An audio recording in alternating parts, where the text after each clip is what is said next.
today. I wanted to do one of our first videos of information over collars, collar types, how to use them, some common misconceptions, and we're just going to go over a lot of different styles. One of the most common questions I get is, I go to the pet store and there's all these different collar types. I don't know how to use them because none of them typically come with instructions on how to size properly, how to effectively use them correctly. That's a big one. So I wanted to do a video that goes over a lot of information that's going to help a lot of people. So we've got quite a few. So we've got this one here. This is the first one I'm going to go over. So it's similar to a flat collar. This is one I use on my Malinois fade, especially when we do bite work with him. It's got this nice handle. It's nice thick padding. It does have the different style of buckles here with the Velcro. It's very secure, but it's very padded, very comfortable, because I want him to be able to pull in this collar. Collars that have a handle are actually made so that if the dog pulls, you have a handle and it's got padding. So this is not a collar you're going to connect a leash to. And I want to say that if you use any of these tools and it works for your dog and for you, you can have a nice loose leash walk and your dog isn't pulling and you're not dislocating your shoulder, fantastic. Most of the dogs I work with, they're going to have some behavioral issues, they're going to have reactivity. So a lot of the tools I use are going to be on the higher end.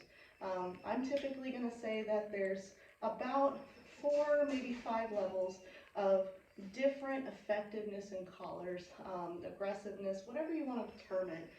It's not a negative, bad thing. So this would be about a level 0. So it's a flat collar. All I'm going to use this one for, like I said, is fades bite work, where I want him to be able to pull, and I've got a handle, so he's going to be pulling like this, getting him revved up. And on a flat collar, you've got your D-ring here, which you would use for your ID tags. That's really all a flat collar is, because if you go to put it on a dog, there's no what we call action, meaning that the collar constricts, and the next set of collars will show that. This is never a collar you want to attach a leash to. Your flat collar is only so you have a backup, which we'll go over later, and it's also just to look pretty and hold your tags, guys. It's very dangerous to attach your leash to this. I can't tell you how many times I was at a vendor show one time. Guy had 2 dogs. He had his leash clipped to his flat collar. Literally watched the dog slip out of the collar, get free. Owner panicked, had to get the leash and the collar back on the dog. There was no other collar. So please do not connect your leash to your flat collar. So that's our first collar. Next one I'm going to go over is called a martingale. A lot of people aren't familiar with the term. So a martingale is what I'm going to call a level 1. And that's because it's got the least amount of control for a dog. So if you have a really easy dog or even a puppy, great tool to start with when you're introducing leash pressure. If you don't already have behavior concerns of lunging, pulling, reactivity, great collar to start with. The one I have here is Maximio brand. I get these off of Amazon. I'm sure they're available at other pet stores. They come in different colors. This is an inch-wide nylon collar with the chain. So this is what makes it a martingale, guys. This chain right here. I know it looks like what we'll go over here in a minute. Typically called a choke chain. We call them a training collar. So the reason why I use this one versus if this was a cloth piece is because this is going to last a lot longer. It's got some auditory where it's going to signal the dog once they've learned and they've gotten used to what leash pressure is, that the sound is actually going to work as the cue of stop pulling, stop whatever you're doing, hey, I'm concerned, whatever it is that you need to do. So this is what we call action, guys. So if I put my dog, which is my hand is going to be the dog here, if I put this collar on my dog and I pull, you can see that this chain constricts. It pulls the collar tighter. This is the bare minimum of what you're going to walk your dog in, because if the dog tries to pull out of the collar, if it's properly fit, it cannot. This will literally stop. It's not the best one to use, but this is the bare minimum of if you're going to walk a dog, use a martingale. The Maximio ones, they do unclip, so you can put them around the dog, not have to go over the head. And it also has this nice little locking feature right here. So when I clip, I can either have it like that, or I can just push this locking button down and I can't unclip it. So it's another nice little safety feature. It does have a little ring here for ID tags. Again, you can use this as what you would use a flat collar for, put your tags on here, and then you kind of have an all-in-one. But again, this is not a collar for a dog that is pulling and has behavioral issues, typically. What happens with a lot of these, as well as the other three that we're going to go over here, is you have one point of pressure. So when that collar constricts, that pressure is pulling right here. Typically, these collars are sliding down on the neck towards the shoulders, so it's putting that pressure right here. And typically when that happens, that's when we hear those dogs go, and they sound like they're choking, and they are choking themselves out and putting pressure where we don't want it. So what we want to do is only use this for dogs that are very light pressure. If you can just give your dog a little jingle and they respond and they back up, and they stop pulling, their attention goes back to you, this is totally fine. Like I said, introducing leash pressure to a puppy, maybe a very gentle dog like Rook and Whiskey, I would use them as a example because they've already been through the training. I could use this on them if I wanted to. We'll go over why I don't. So again, this is a Martingale, it's Max and Neo, and that action is what makes it a Martingale. So the next one that I've got here is a slip lead. So you might recognize these from your vet's office. You might recognize it from your groomer, but all it is a little piece of nylon that has a little buckle here that the leash just literally goes through. And it's called a slip lead because it slips over the dog's head and it slips around just like this. So if I put this on my dog and if the dog goes to pull, it slips and constricts. They cannot get out of this. So this is a slip lead. Very similar to a Martingale again, just a little bit different on the way it works. This here is probably familiar to a lot of people. A lot of people call this a choke chain. We call it a training collar. When I go and I usually do a demonstration if I'm out in public, or usually in their first session or even an evaluation, I'll ask people, how familiar they are with tools. Maybe they are wearing one of these, maybe they've never heard of it, especially because I used to use these. And I would always ask people, do you know why that this is called a choke chain? And they would literally have no idea if they even knew that that's a name for this that's come up. So what happens, and to turn this into a choke chain versus a training collar, I'm going to show you. So usually they're sold like this, so first thing is people have to learn how to put them together.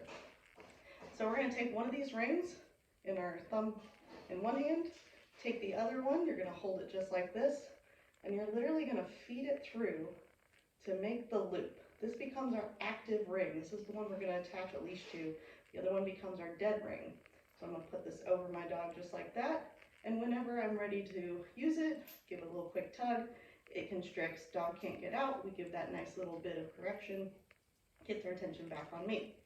So the reason why this became known as a choke chain is because there is a wrong way to put slip leads and training collars on incorrectly. Like I said in the beginning, these don't come with instructions, so it's not something people really understand or realize. So what the key is that you want to have this active ring when you have this nice P-shaped kind of letter here. This should point to whichever side you're going to work your dog on. Most of my dogs work on my left. So this is going to be usually on my left side, and this part should be facing me. If you work your dog on the right, it's going to be on this side.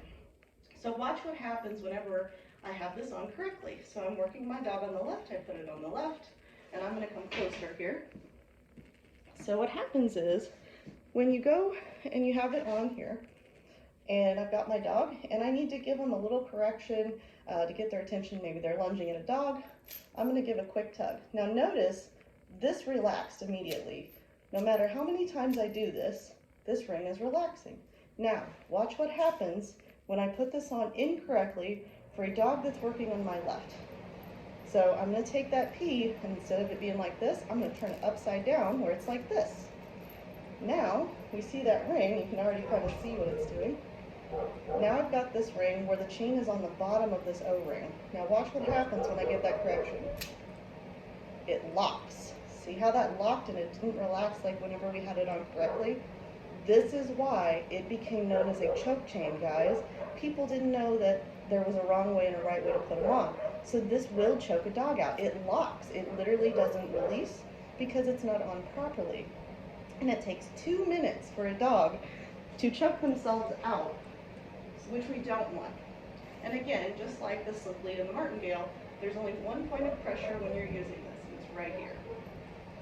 So that's one reason I stopped using training collars, martingales, and slip leads, is because that one point of pressure, unless again, you have a very gentle dog that responds to leash pressure extremely well, I'm not going to use these. All of my personal dogs are going to be in the last tool that we're looking at.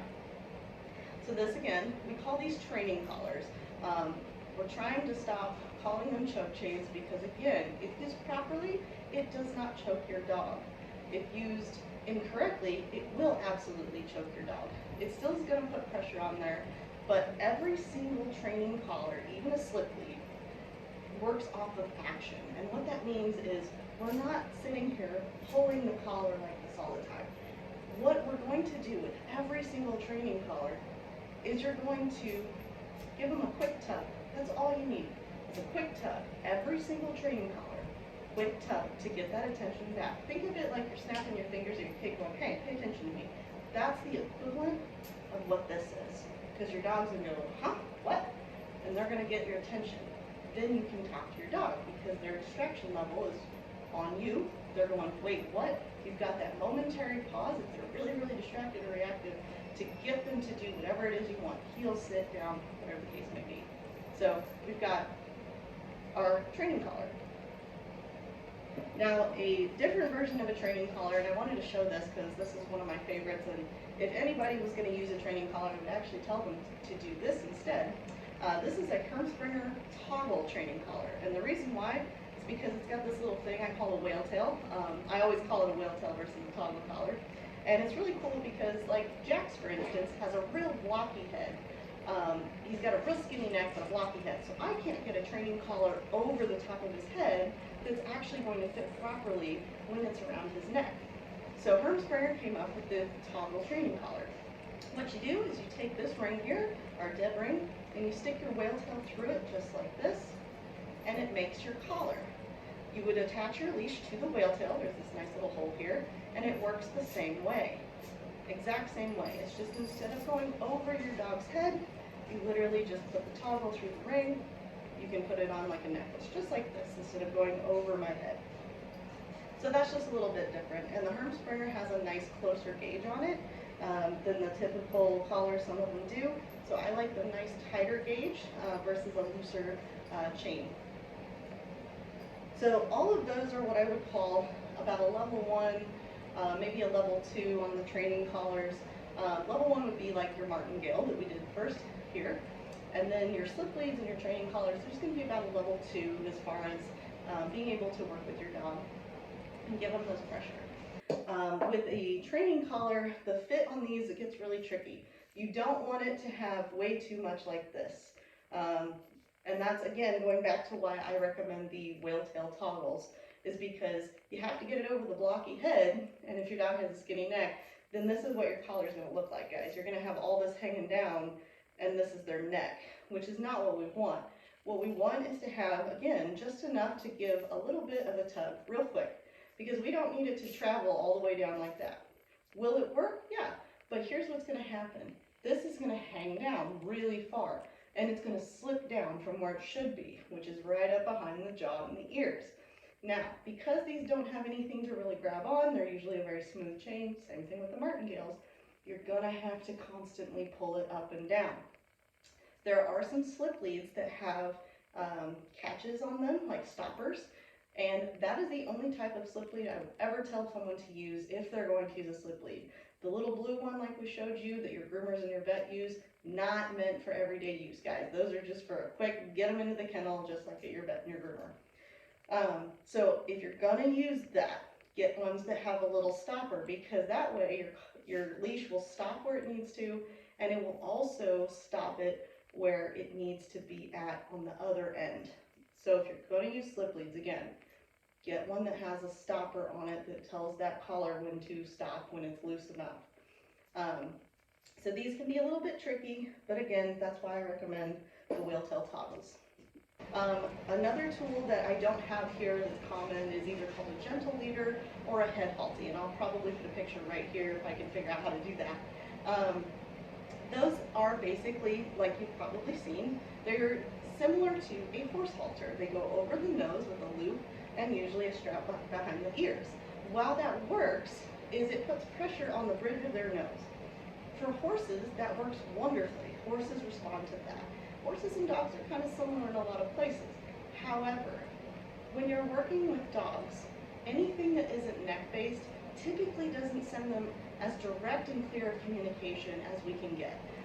So using a head halter, a gentle leader, or I've got some harnesses here that I'll show you in a second, that's not really a communication a dog understands. Usually, I had a head halter that was given to me when I first got Lockie and I didn't know anything and I needed to fix her pulling. A store gave me the gentle leader and said, here, use this, it's gonna fix your issue. Surprise, it didn't. Even when used correctly, it did not. All it did was made her uncomfortable. She would try to do this every 5 seconds to get it off of her face. I used it for probably 2 or 3 years because I didn't have anything better. I didn't know anything. So for 2 or 3 years, she's uncomfortable. It never fixed her pulling, guys. All it does is it puts pressure if you pull back, and granted, your leash is going to go one way. It can't go directly up and down because that has to go one way or another. So what it does is it guides their nose just like it would a horse. However, that doesn't actually tell the dog, hey, what you're doing isn't appropriate, in a way that they understand clearly. Again, like I said, if this tool works for your dog and they're comfortable and you can loose leash walk your dog and you have a really good set of a basic obedience, at the very least on a leash, fantastic. Absolutely use what works for your dog. Like I said, 9 out of 10 times, I'm getting clients because they're using one of those tools or a Martingale collar or even a harness, and they're coming to me because their dog is still pulling, their dog is still reactive, they can't get their dog to sit, all of these different things because the dog isn't getting clear communication that it understands naturally. So that's why I don't have a gentle leader or a head halty, because I don't use them. I wouldn't absolutely tell anyone not to use them. Usually if I go into a house and that's what they're using, we're going to switch that up. So that's, again, why I don't have one in my house. Next thing I kind of wanted to touch on is harnesses, because I know that these are pretty common. So this is a Y-front harness. This is Fade's bite work harness for when he works. This is a Y-front. So a Y-front distributes that pressure nice over the shoulders, gives him a lot of ability to pull. So that's what I want to stress about harnesses. Anything that has the word harness in it is encouraging the dog to pull. You're literally putting something over a thick part of the dog usually, especially think like blue heelers, big barrel-chested dogs. Pit bulls are barrel-chested, lots of muscle. And we're putting a tool right on that thick part of that dog where they're just going to be a powerhouse of pulling. There's no communication with the neck. There's nothing going on here. You're literally just hanging on for dear life. Now, people are going to ask me, okay, if I don't attach my leash to the top clip and I've got one of these clips in the front like this one has here, you're going to do the same thing as a head halty. Just instead of turning their nose, which is a lot easier than doing this, you have to turn their whole body around, which doesn't work most of the time. All you're going to do is you're going to frustrate your dog if they're reactive, because now they can still look around. They don't understand the message like, hey, that's inappropriate, because there's no correction going on. Can you do it? You probably can, but it's going to have to be with a very gentle dog, maybe like I said, a new puppy that doesn't know anything, or they're just learning that pressure. They're going to learn how to do some redirection, but harnesses, guys, are only for doing, pulling. Like my dogs, we started doing bike joring, which is dry lance mushing. So I have X-Backs harnesses that are particularly made for that with a lot of padding. Again, this is Fade's bite work harness that distributes that pressure nice and evenly over his chest, because I want him to pull. I want to be hanging onto this dog and revving him up, and then he can go and do what he needs to do. Gives me an ability to hold on to him when he's got his bite pad in his mouth, and I can grab him, tell him to release, and he goes back to my side. So that's a Y-front harness. The other type of harness that you'll see, and there's more kinds than this, of course, so just take that into account. This is Brush's service harness. Now you'll notice there's no Y-front. So how this harness works is it goes around her shoulders. This is not made for pulling, because if this is pulling on her, it's gonna pull on her shoulders. And think about if somebody was pushing your shoulders back, it's gonna be really uncomfortable, or pushing here. It's not comfortable. This is more like she's just got a backpack almost. So she's got the weight distributed over her shoulders, over her back where it's nice and supposed to be, but it's not made for a leash clip. I know it has a D-ring. I don't clip my leash to this. She's literally wearing this so it says do not pet for people to see. She's got her supplies and my supplies for being a service dog work. That's all that I use this for. I would not use this for bite drawing. I would definitely not recommend it for any kind of bite work because you want the dog to pull. Okay, we had slight battery issues after I talked about the harnesses, so we're back now.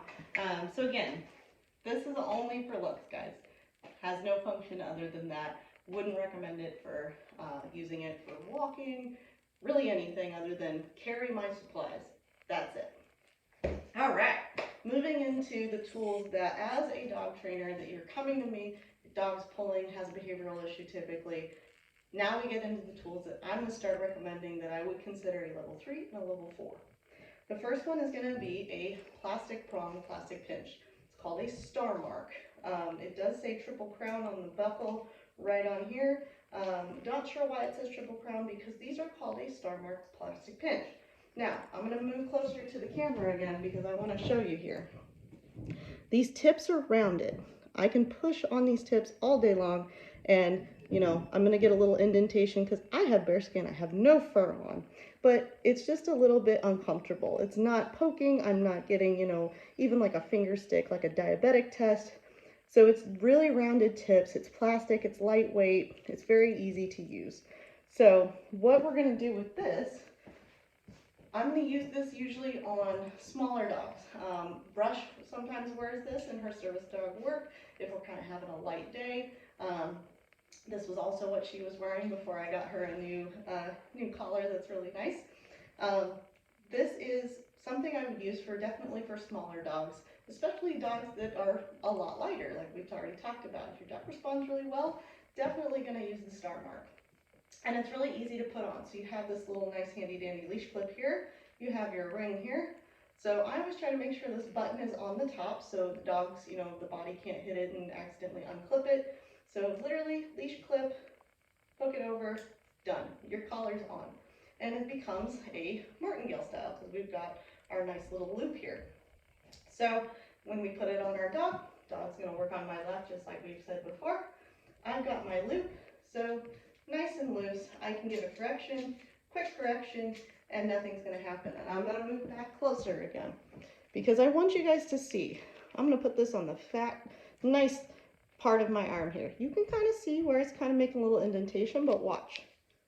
Nothing. No blood, no punctures in my skin, maybe just a little bit of discoloration because there is some pressure. It's uncomfortable. But again, this is bare fatty skin here. I am not a double-coated husky shepherd. Even if you have, you know, like a pit bull or like Fade has, you know, just a single coat, nice short hair, you can use this. It's a lot lighter. It's not going to be as uncomfortable for them as it is for us with no fur. So that's what I want to show you guys, that while these things look terrible because they're spiky, even with these rounded tips, I mean, it does look pretty kind of intimidating. However, this is the least amount of tool I'm going to recommend anyone put their dog in, and we'll talk about that reason here in a second. So again, even if I'm going to really pull this, guy, so I want you to see this. I'm going to really pull it. You know, you can probably see. Okay, that's all that happens. Give it a little massage, you know, and they're probably going to go away. I want you to see this because that's not what we are using this collar for. Again, like we were talking about, I'm only going to use it for a quick tug. And you can see the difference here. No marks when used correctly. That's the key. When you use these tools correctly, this doesn't even happen at all. If you're using it incorrectly, then yeah, this is going to happen on my bare skin. Again, I don't have fur. But I want you guys to see that because this is one of the myths, that this will puncture your dog, this will hurt your dog. And yes, just like anything, if used improperly, all of these tools can hurt your dog. All of them. The slip leads, the Martingale, and the training collars like we talked about. That'll choke a dog out in 2 minutes. That's all it takes. you're putting pressure, one point of huge pressure on the neck, because a lot of times they slip down where they're not supposed to be. All training collars, prongs, slip leads, martingales essentially, training collars, they need to be nice and high on the neck, right here where you can feel their jaw, right behind the ears. That's where all your training collars need to be at, because it's going to put the pressure in the right spots, works off of the ear muscle pressure, and it's most effective right there. If it falls down to the base of the neck, it's a little bit meatier, it's not as effective. Will it still work? On prongs? Absolutely. Training collars and the like, you're gonna have a lot of that coughing going on, even if you give them a quick tug, because it's not sitting properly. It's also, like I said, these are the safest tool you can put on your dog, guys. The reason why is because, like we talked about, how that has one single point of pressure when you're dealing with a training collar, which is right here where this curve happens. All of these little points on any prong collar, plastic pinch, the Hermspringers we're going to talk about, all of these points distribute all of that pressure that's sitting on one point. Your dog cannot choke themselves out in a prong collar. Can they pull through them just like this? Absolutely. If used improperly, any collar is ineffective and can hurt your dog. My dogs can pull through all these prong collars any day. If I don't use the quick tug motion like we talked about, that all training collars used properly, then yes, my dogs can sit there and pull through this all day. And they will. It's going to be uncomfortable, but it's not how a training collar is meant to work. How any collar that you are using, it's not how they're meant to work. You got to use that quick tug motion. So that's a plastic prong. This is the small. They do come in a large size. Most of the time I'm going to use the small. And the reason for that is the more points of pressure I have, the more direct communication, the less pressure I'm going to have to really use, and it's just a lot safer. So for bigger dogs, this is Brush's size. She's about a 40-pound husky mix. For bigger dogs, you can buy 2 of these, put them together. All you do, make sure they're pointed like this. You're going to twist, bam, it's apart. There's little toggle buttons on here that you'll see, and there's an indentation where these slide right into. So to put it back together, again, we're going to go triangle, clicks right back in. Does it take a little bit of pressure? Absolutely. Have I ever had one of these fall apart? Never.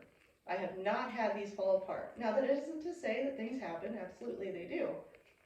But I've never had this collar fall apart. And again, because it's got that action, my dog cannot slip this collar if it's properly fitted. So I want to go over, before we get into our last tool here, a properly fitted collar. So what does that look like?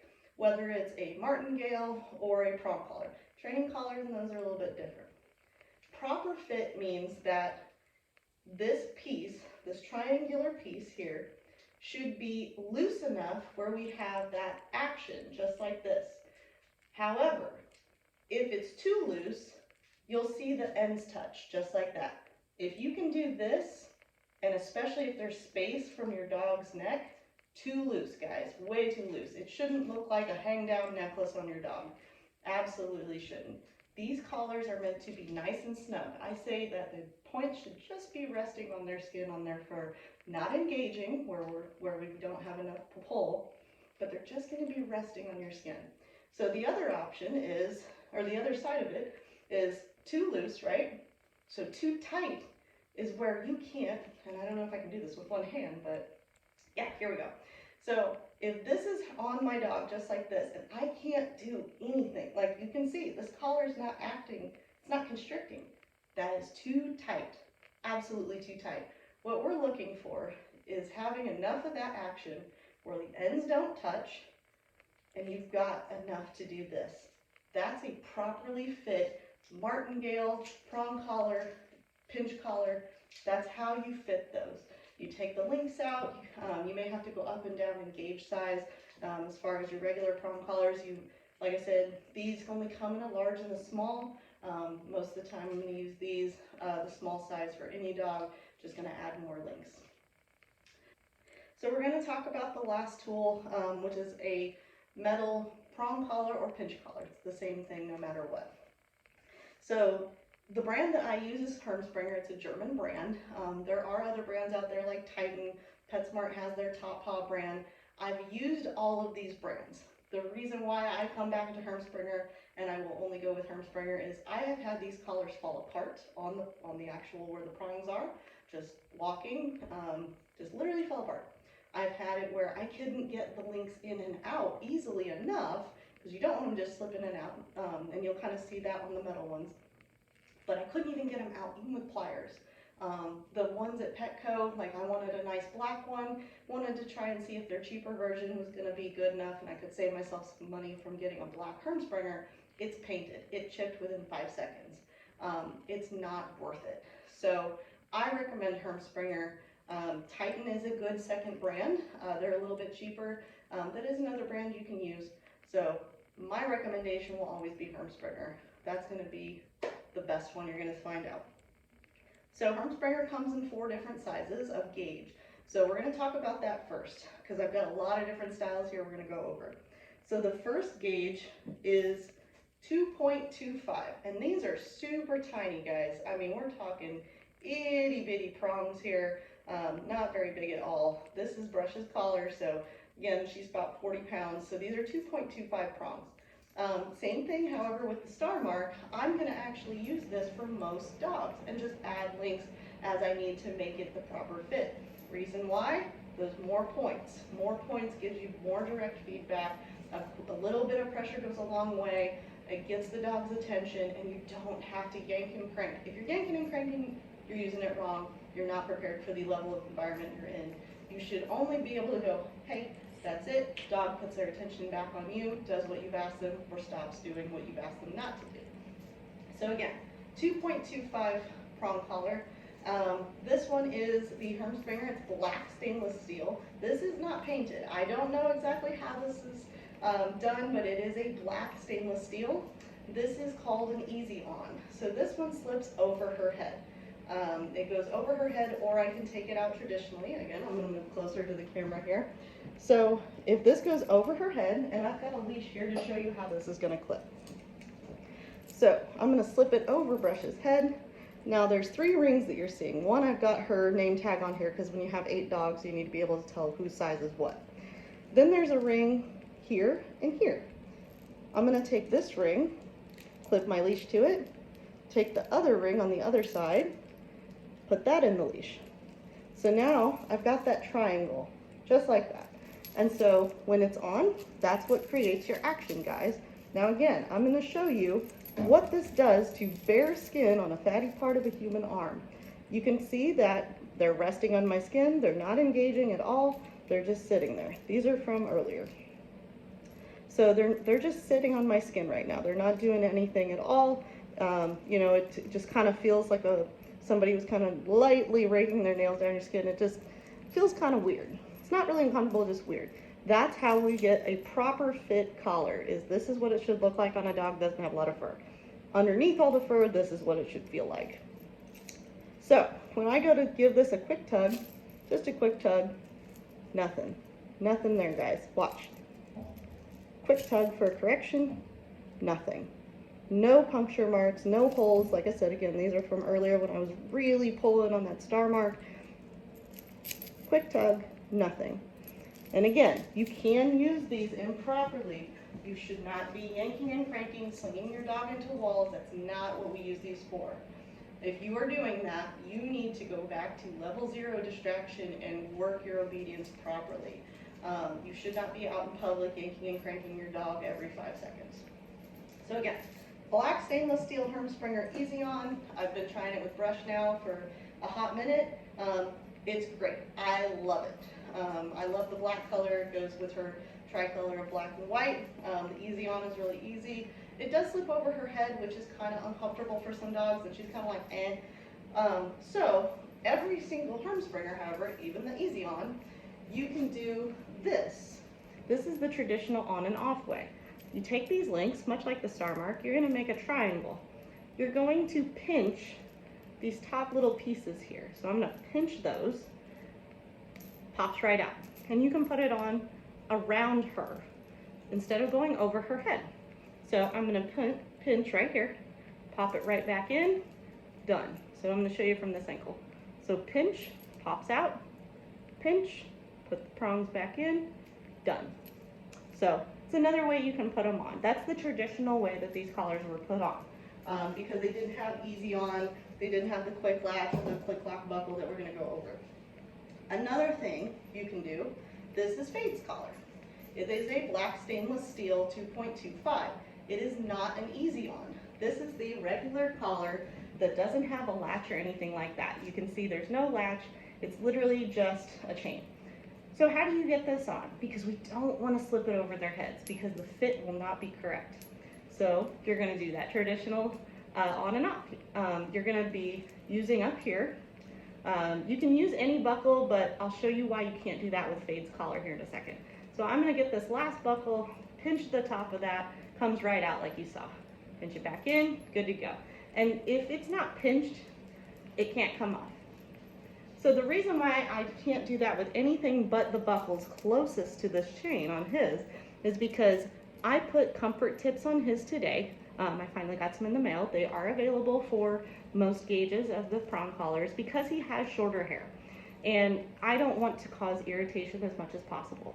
You should never leave a training collar on a dog unattended. Always take them off as soon as the leash comes off. The leash comes off, training collar goes off. So these comfort tips just give him a little bit extra of comfort. They're not going to rub on his skin as much as metal and irritate it because he does have a single coat. He's the only dog in my house that has a single coat. He's got very silky hair. So again, these are called comfort tips. These are the 2.0 that fits the 2.5 gauge. They just slip right over the prongs, and I don't know if I can get them off. Nope. So it said you had to use a hairdryer to get them off. Not that I'm ever going to unless they, get torn up. So those are something I would recommend, maybe using if you have a dog that has really short fur, like a boxer. Fade, like I said, he has one single coat, even being a Malinois Dutchie. So that's just a little something extra that gives him a little more comfort. It's not going to irritate his skin if I have to use it, if we're out for 8 hours or something crazy. So what I want to mention, especially with those, is because we're going to talk about the quick latch collars next. Safety clip. This is a metal one I got off of Amazon. How this works is I'm going to use Fade's setup. And there's many different ways you can do this. This is the best way that I have found that doesn't interfere with the way the collar works. So I just want to note that.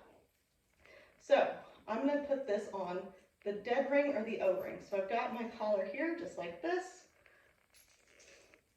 There we go.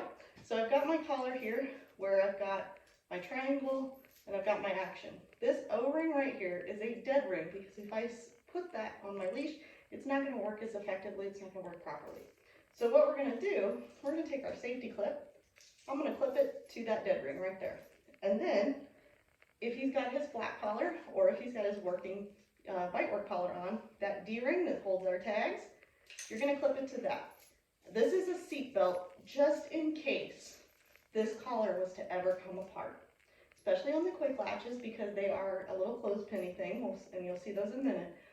Safety clips are a must, especially if you are using the quick latch collars.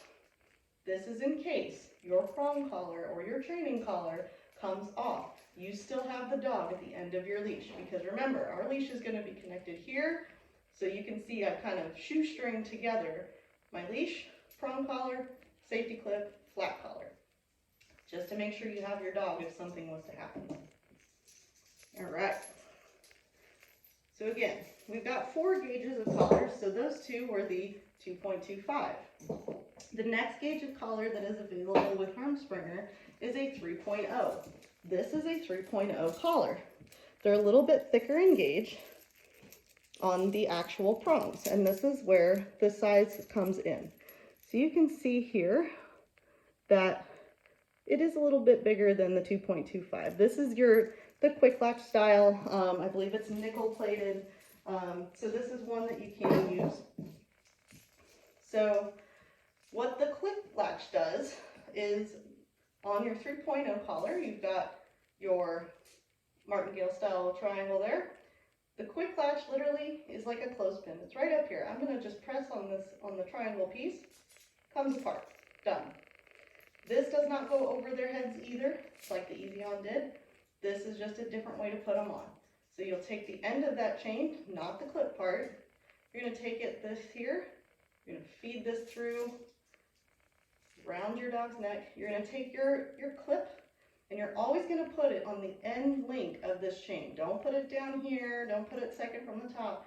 You're always gonna put it in this top piece right there. Just like a clothespin, bam, you're done. Your dog's in their collar, you attach your leash to the D-ring, you've got your dead O-ring here where your safety clip is gonna go, clipped to your flat collar or your Martingale or your bite work collar, whatever flat collar you have, or if you want to have a training collar on top of this for backup, you can do that. So, leash here, quick latch, done. So we've got that style here. This is the 3.0. This is a 3.25, and here's the difference, because this is not a lot of difference in gauge. So I'm going to show you here.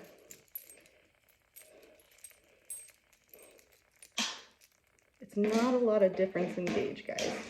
They're very, very similar. So how do you tell which one's which? Well, on a 3.25 Hermspringer, you have a big D-ring. On a 3.0, the D-ring is smaller, much smaller. You can see the size difference here. So this is a 3.25, which is what the black stainless steel comes in, as well as the 2.25. And this is a 3.0, which I believe only the nickel, the originals, and the quick latch come in. I could be wrong, but that's the difference. That's how you tell 3.0, 3.25. Works the same way because they're both quick latch. The last size is a 4.0 big honker. This is if you have a very, very, very mammoth of a dog.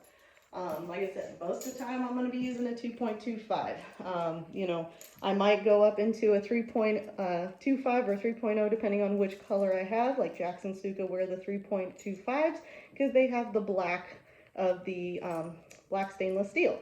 Only comes in 2.25 and 3.25. They don't need as many pressure points because they're very well trained. So this has a lot of difference. You can see this is actually considerably bigger. It's the 4.0 and the 3.25. Same click lock mechanism on this, but this is a big honking collar. Very, very big dog, very, very big size. I would rarely ever use this unless you've got a really, really big dog. But even then, I would probably Frankenstein together a 3.25. So that just shows you all of the 4 sizes of gauges that Hermspringer offers. A lot of trainers tend to skip over the 3.0. In all of the videos I've seen, they just go 2.25, 3.25, 4. Hermspringer makes 2.25, 3.0, 3.25, and a 4.0. So if you ever get confused on the sizes or what you need, that's how that works. So the last collar I've got on here is another prong collar, and it's just a different one. This is one I actually don't recommend, and it's because it works differently from the other collars that I've shown you. You'll notice there's no triangle piece here. It is just a circle collar. Now, this little buckle here is called a click lock. It's from Hermspringer again. And this little clip cover slides back. You have a toggle here that you press and it comes apart. This is a magnet inside that holds this together. So it click locks. You slide the cover back so you can't accidentally hit it. I don't like this collar. I tried it just to see because I liked the idea of the buckle. That sounded great. It does not work as effectively as the other styles that have the triangle on top. Can it still be used? Can it still be effective? Yeah, maybe for, like I said, gentler dogs like Rook and Whiskey. You could probably use something like this, especially if you have hand mobility issues. This is a lot easier to deal with than little tiny quick latches, or, you know, the Easy On would be an even better one than this, because you've got the effectiveness of having the triangle. You literally just clip your leash to the 2 rings and you're all set to go. So that is the click lock. They do make just the buckle now that you can turn any other Hermspringer in. You would just take out that metal plate in the middle. So you can take out this middle plate, and they sell buckles in the nickel and the black that you can replace this with so it becomes a click lock. I haven't done that, so I can't tell you how well it works or how it affects your dog, but that is something that you can purchase through Hermspringer. So those are the collar types that I have here. There's a couple that I don't have. One is called the Kurgan. I do have one upstairs, and it looks like rose gold. Now, what is Kurgan used for? Kurgan is going to be used for your lighter colored dogs. So I have Rook. She's a white shepherd. I have Quill. She's a kind of a light cream white husky. Whiskey also is very light colored, tan with a white neck. I'm going to get them Kurgans because the nickel plating on your regular Hermspringer collar tends to turn that fur dark gray if you use it a lot. Which anytime you're going to take your dog and your leash is going to be connected to your dog, use your training collars, use your Prong collars, use your Martingales. So anytime they're going to be on, that's what it's going to be connected to. So over time it can kind of gray that fur just because of the nickel. Hermspringer does make a stainless steel, but the Kurgan is recommended for lighter fur colored dogs. So Rook, Quill, and possibly Whiskey are going to be getting those. I have one for Rook and Quill. There's also one that Ray Allen Manufacturing is one of the two companies that I like. So I like Bridgeport Canine and Ray Allen Manufacturing. I'm not affiliated or sponsored by them, but in my website, underneath the resources tab, you can find all of those links to these products, as well as my recommendations of what I use. Ray Allen does have an antique brown Hermspringer collar. It looks beautiful. I would love to get it for Whiskey. It's not going to be painted again. Hermspringer doesn't use paint. They use some kind of chemical reaction to get that coloring. And so it's just a different color on that. It doesn't really have an effect on, you know, graying your dog's fur or not. So Kurgan, again, use it for your lighter colored dogs. I would highly recommend it. If you have a black colored dog, like, you know, Jack, Suka, and Goose, one of my fosters, you can use a nickel plate. If you like, you know, you don't want to see the color essentially in a black dog, they have the black stainless steel, they have the antique brown. You can find on Etsy, there are some sellers that will powder coat color Hermspringer collars. Again, it's a paint process, so it's not going to last as long, but if you're really into customizing and you like colors like me, that is an option. They are out there, so you can look for powder coated Hermspringers, and they are available on Etsy. So I tried to cover a wide range of collars after all of the questions that I've been getting and I'm seeing in some service dog groups that I'm in, and I wanted to do a video that covers all of this because there isn't, like we talked about, instructions. It doesn't tell you what this does, how it works effectively. A lot of people get confused. Everyone's going to have their opinion, guys. Everyone's going to say, hey, this worked for me, but it may not work for your dog. It may not work for your very reactive shepherd versus a very calm Chihuahua.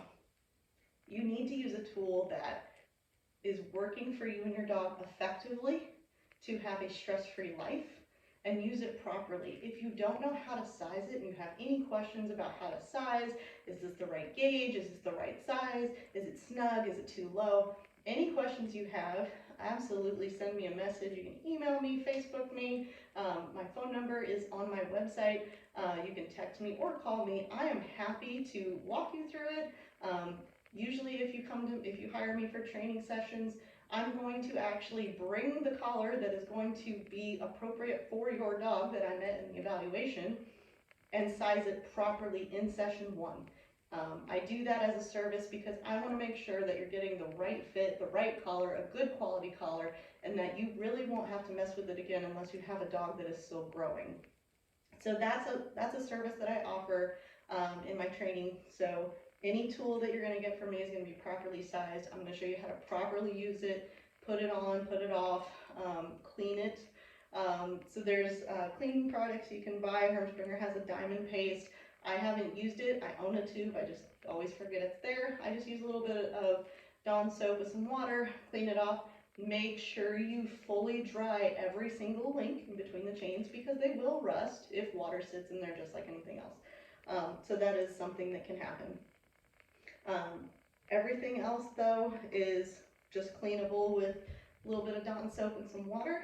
So hopefully that answers a lot of questions. If there are collars that I didn't cover that you would like to see, or you have other questions about collars that maybe I didn't cover in this video, absolutely let me know. Ask me on my Facebook. I'm happy to make another little video. So this one should have bookmarks of the different collar sections. So that way, if you wanted to see, you know, just the section on training collars or just the section on martingales, if you don't want to watch the whole thing, you'll be able to do that. So if there are any questions at all, like I said, I'm Michaela with Lockie's Lessons. I'm happy to answer any questions you have about collars and other tools, explain how they work, like I said, proper fit. I'm here for all your dog needs, guys. Thank you so much for watching this. I hope it was very informative. Like I said, any questions or any other information you need, hit us up on our website, give me a call, send me an email.